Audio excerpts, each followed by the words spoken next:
В эфире Абхазского телевидения информационный выпуск Амшек-Шара. Здравствуйте. Сегодня в выпуске. Памяти героя на Гумистинском мосту открыли памятную доску герою Абхазии Тимирбулату Ахмадову.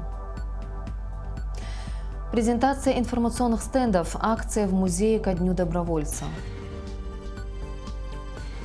О реализации соглашений с Министерством здравоохранения. Пресс-конференция Тамаза Цахнаки.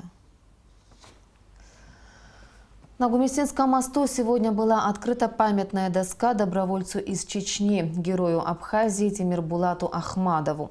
Событие состоялось благодаря инициативе Союза абхазских добровольцев Чечни и ветеранской организации «Аруа».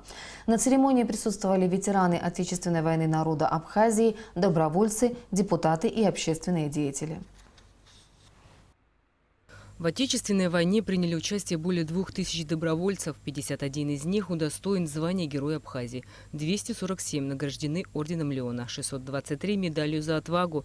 Тимирбулат Ахмадов был одним из первых, кто пришел на помощь абхазскому народу во время Отечественной войны. У мемориала погибшим воинам на Гумистинском мосту состоялось открытие еще одной мемориальной доски добровольцу – Герою Абхазии Тимирбулату Ахмадову. Почетное право открытия мемориала было предоставлено председателю ветеранской организации «Аруа» Илье Гуния и председателю Союза абхазских добровольцев Чечни Гилани Хабибулаеву.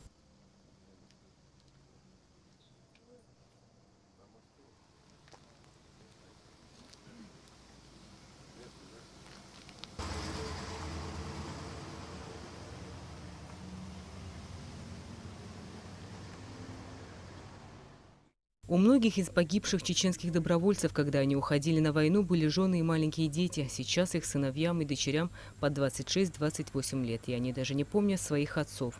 Тимирбулата не стало на 36-м году жизни, у него осталось 2 сына.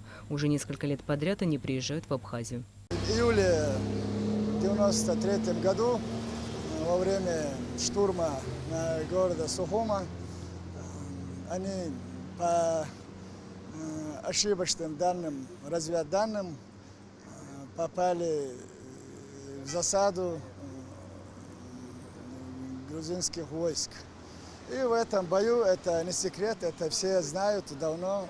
Тимирбулата лично, который знает этот бой, описан в многих книгах, снято сюжеты про его подвиг, как он спас своих ребят, дал им отойти и нанес ощутимый урон противнику. На открытии мемориальной доски собрались ветераны войны, добровольцы из Чечни, общественные деятели, люди, которые лично знали Тимирбулата Ахмадова. Сегодня в нашей стране глубоко ценят подвиг добровольцев. Они являются примером мужества для подрастающего поколения. Тимирбулат Ахмадов, он принадлежит к той блестящей плеяде рыцарей Кавказа, которым всегда славился Кавказ. Они всегда отличались тем, что свою жизнь ставили меньше, на втором месте. Во главу угла ставили честь и достоинство. Всегда, когда бы это не было, они никогда не склоняли свои головы, не покорялись многократно превосходящим врагам. Тем самым они укрепляли дух своего народа.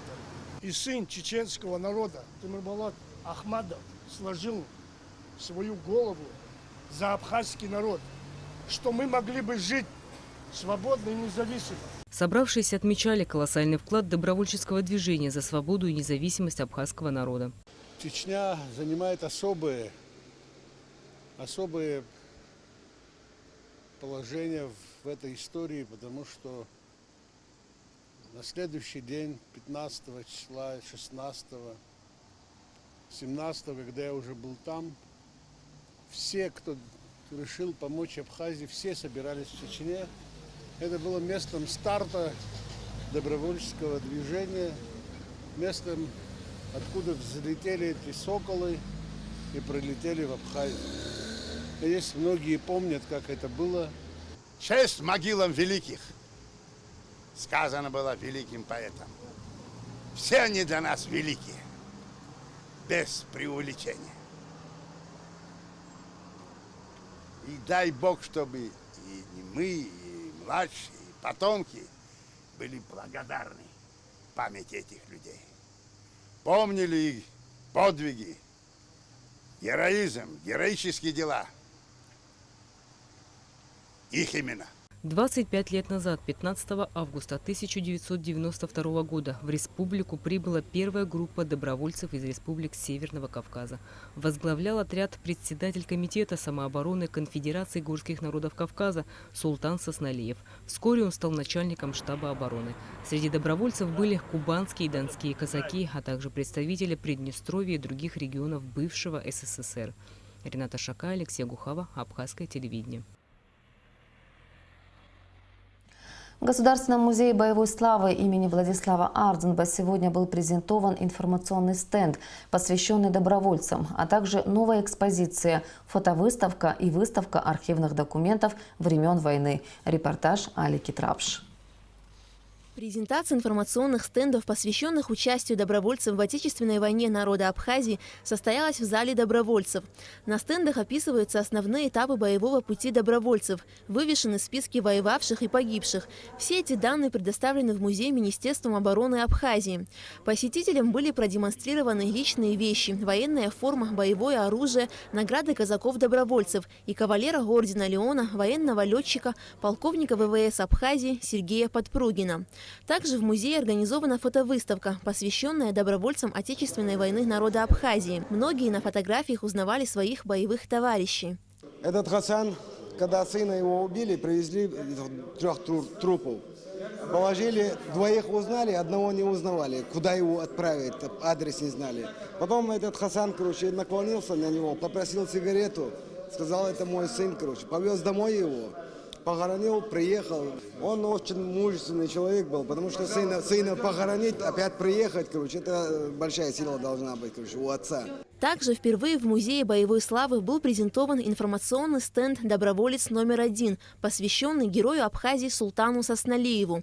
Именно он возглавлял первую группу северокавказских добровольцев, прибывших в Абхазию на 2-й день войны. Благодаря поддержке наших братьев из Северного Кавказа, а также добровольцев с юга России, представителям зарубежной диаспоры, Абхазия выстояла и победила в войне, отметил вице-президент Виталий Габни. Ценно, на мой взгляд, то, что сегодня с нами ребята в лицах, которые могут, глядя на фотографии, рассказать о каждом из ребят своей истории, какими они были ребятами, как преодолевали перевал, при каких обстоятельствах погибли.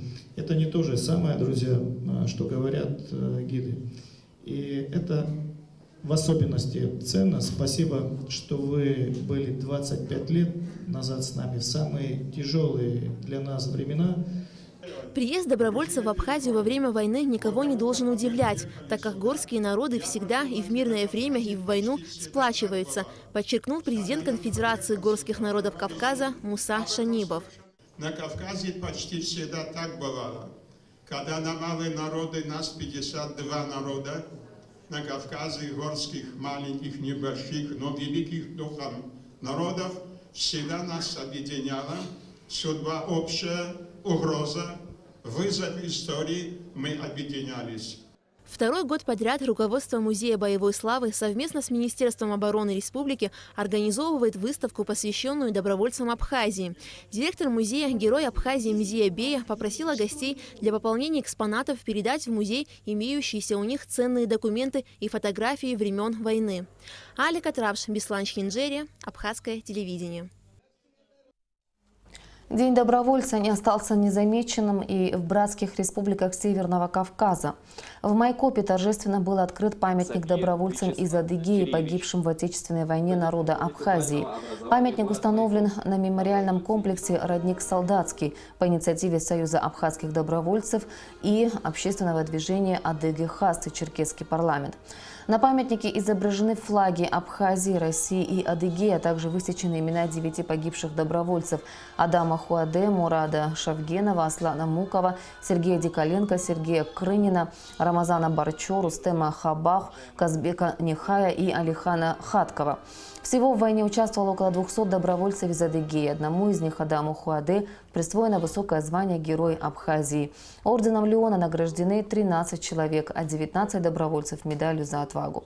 В торжественной церемонии приняли участие секретарь Совета безопасности Абхазии Мухаммед Килба, представители правительства Адыгеи, ветераны войны, друзья и родственники погибших. От имени временно исполняющего обязанности главы Адыгеи Мурада Кумпилова участников мероприятия приветствовал вице-премьер Адыгеи Вячеслав Сапиев. Сегодня мы увековечиваем память о людях, откликнувшихся на призыв о помощи попавшего в беду братского народа. Людях, которые неизменно составляли и составляют гордость Адыгеи, были и остаются прекрасным образцом патриотизма и сплоченности всех поколений. В те дни августа 1992 года, когда мир узнал о начале военной агрессии Грузии, реакция народов Кавказа оказалась молниеносной. В Адыгее, как и во всех северокавказских республиках, прокатилась мощная волна поддержки Абхазии и осуждения действий Грузии. Уже через несколько дней, 25-26 августа, группы добровольцев из Адыгеи принимали участие в боевых действиях с грузинскими войсками. Имена добровольцев, с первых дней оказавших помощь братскому народу, навсегда вписаны золотыми буквами в историю Адыгеи и Абхазии. Сегодня они не только наша честь и слава, но и основа вечного фундамента нестираемой памяти о массовом добровольческом движении народов Кавказа.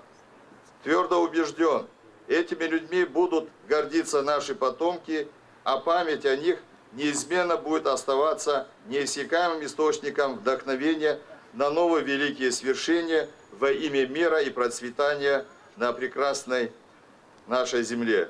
Искренне верю, что открываемый сегодня мемориальный комплекс станет данью уважения истории и нашим выдающимся землякам, окажет значительное влияние на воспитание последующих поколений в духе патриотизма.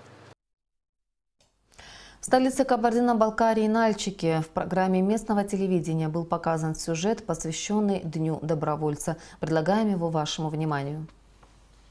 Война в Абхазии разгорелась ровно четверть века назад, в середине августа 92-го, в самый пик курортного сезона. В излюбленном месте туристов начались боевые действия. Грузия ввела войска. На беду братского народа откликнулись жители Кабардино-Балкарии, и в Абхазию отправились отряды добровольцев. Всего более 1500 человек. 59 из них сложили там свои головы. И вот этот памятник тоже в честь них. Они достойные люди были и понимали, что такое добрососедские отношения, когда соседу плохо, там горы препятствием не могут быть, поэтому и через горы переходили, и как могли шли на помощь братскому народу. Именно кабардинский отряд во главе с Муаидом Шоровым в 92-м взял штурмом здание Совмина. Это событие стало переломным в ходе ожесточенной борьбы за свободу. Доброволец Малир Афаунов воевал за освобождение Гагры. Вспоминает, в той битве сформировалось особое братство – братство победителей. Я одного парня встретил.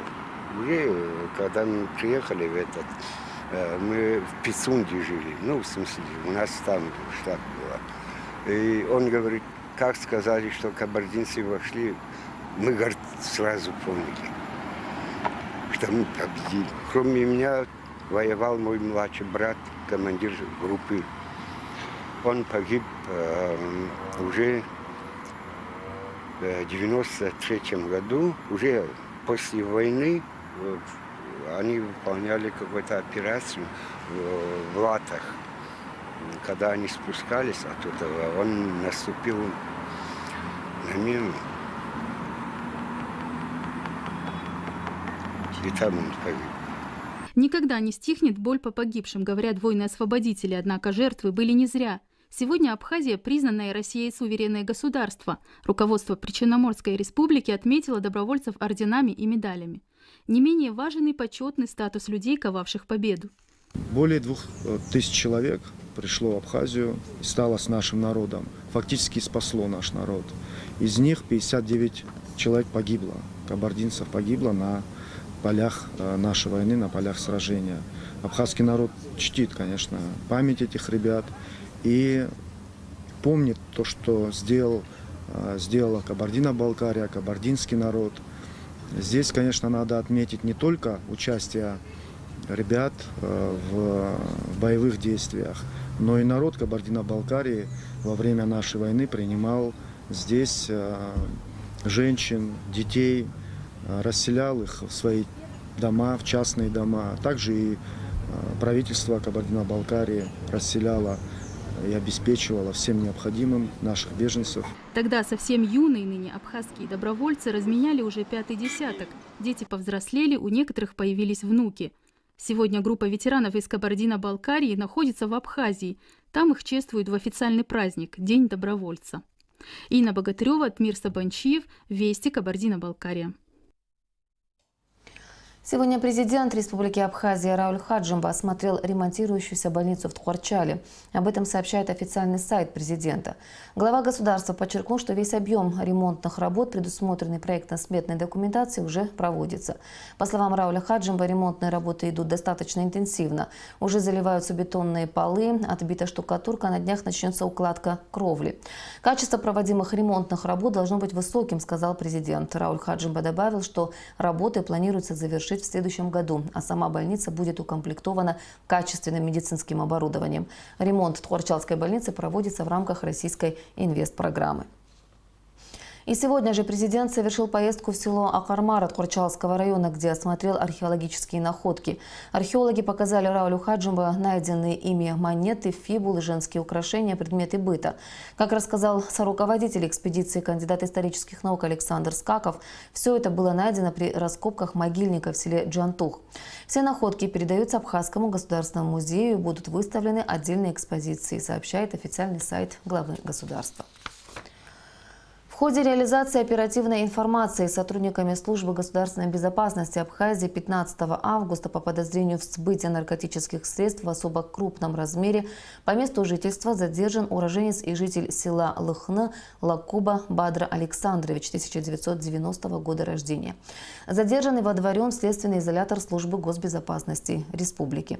Следственным отделом СГБ возбуждено уголовное дело по статье «Незаконное производство, переработка, изготовление, приобретение, хранение с целью сбыта, а равно сбыт наркотических средств, психотропных веществ или их аналогов».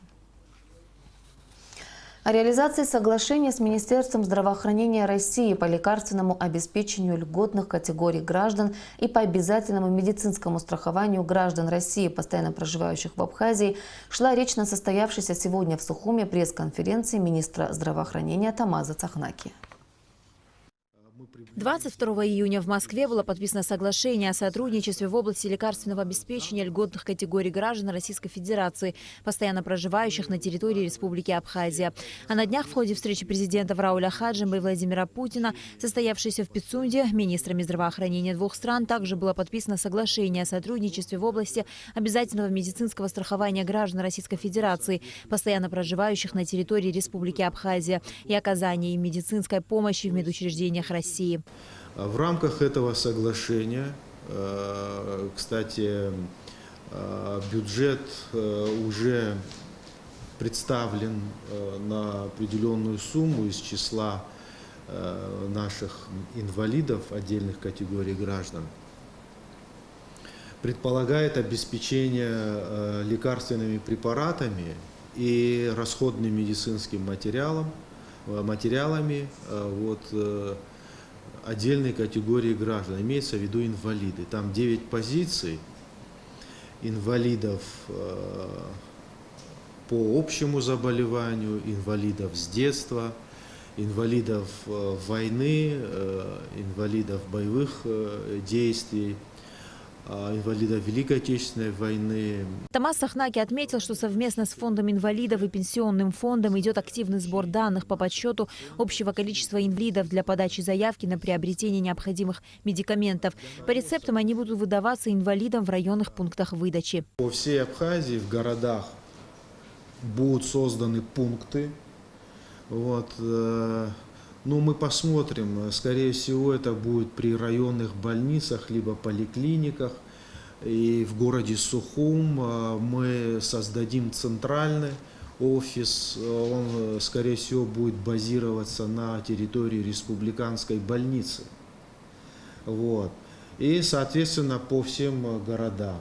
По словам министра здравоохранения Абхазии Тамаза Цахнаки, работы по подготовке необходимых документов укладываются во все обозначенные сроки и даже их опережают.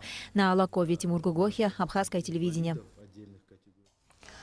В целях формирования и представления сведений о численности граждан, имеющих право на льготное обеспечение лекарственными препаратами и медицинскими изделиями, а именно граждан Российской Федерации, постоянно проживающих на территории Республики Абхазия, имеющих право на обеспечение лекарственными препаратами и медицинскими изделиями, гражданам Российской Федерации, постоянно проживающим на территории Республики Абхазия, которым установлена инвалидность, необходимо срочно, в срок до 25 августа, обратиться в администрацию района по месту прописки со следующими документами. Паспорт гражданина Российской Федерации, загранпаспорт, постоянно проживающего на территории Республики Абхазия, и документ, подтверждающий инвалидность, справка МСЭ. За справками обращаться по телефону 965 58 98. Сегодня президент Рауль Хаджимба подписал указ о присвоении Нане Гвинджи почетного звания «Заслуженный работник культуры Республики Абхазия» за многолетнюю и плодотворную работу в области культуры. В Очамчире завершился турнир по мини-футболу, посвященный памяти защитников Отечества, погибших во время Отечественной войны народа Абхазии. Турнир, в котором приняло участие 32 команды со всех городов и районов страны, длился 10 дней. Накануне были определены его победители. Вот уже 4-й год подряд отдел молодежи и спорта администрации Очамчирского района и молодежный центр «Гюэнес» организует турнир по мини-футболу в память о защитниках Абхазии, погибших во время Отечественной войны. На этот раз в соревнованиях приняло участие 32 команды со всех городов и районов республики. Генеральный спонсор турнира – сотовая компания «А-Мобайл». В этом году финансовую помощь также оказала компания «Флагман». Сегодня в Очамчире настоящий праздник футбола. А для нашей компании это принципиально поддерживать футбол и здоровый образ жизни. Очень радует, что география турнира растет. В этом году в город Очамчира приехали 32 команды из разных районов. Я думаю, что они сдружились, и этот турнир будет иметь свое продолжение. Очень символично, что закрытие турнира совпало с такой важной датой для Абхазии – Днем добровольца. Именно 15 августа, во второй день войны, к нам пришли на помощь наши братья. Сегодняшние финальные игры посвящены им. Турнир в Очамчире стал уже традиционным. Чтобы поболеть за свои команды, сюда приезжают болельщики со всей страны, и соревнования становятся настоящим праздником спорта. Можно сказать, весь город собирается на стадионе. В течение 10 дней команды боролись за звание сильнейших. По итогам турнира за 3-е место играли команды села Атара и поселка Гудзера. В результате матча 3-е место и денежный приз в размере 30 тысяч рублей достались атарцам. А перед финальной встречей команд из города Гагра и села Адзюбжа всех гостей турнира порадовали своим мастерством танцоры детской хореографической студии «Абжиуа».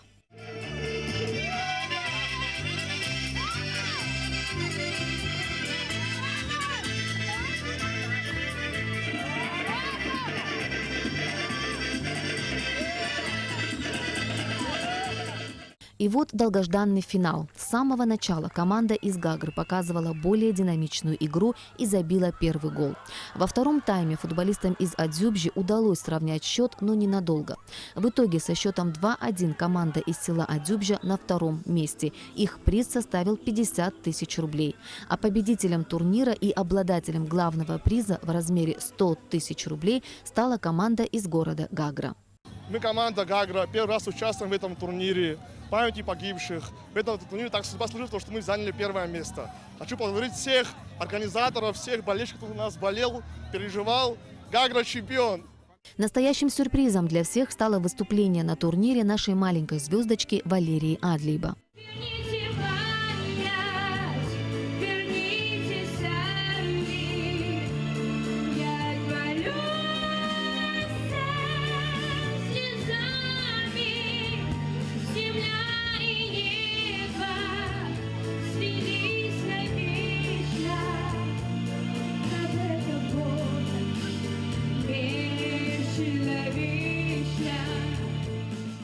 Позади упорная борьба. Наступил самый волнительный момент – церемония награждения. Победителям турнира торжественно вручены кубки и медали. Черноморэнерго сообщает, что в связи с ремонтно-профилактическими работами на подстанции Тхорчал-ГРЭС 17 августа с 11 утра до 16:00 будут обесточены все потребители, получающие электроэнергию от этой подстанции.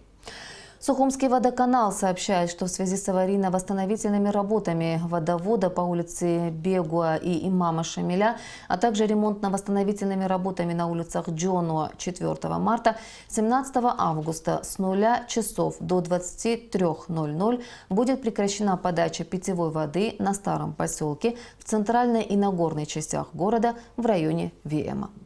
И о погоде.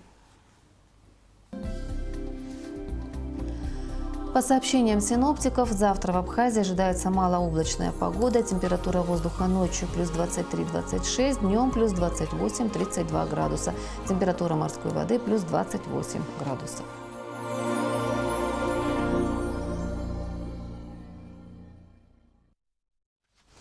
Информационный выпуск завершен. Я прощаюсь с вами. До встречи в эфире.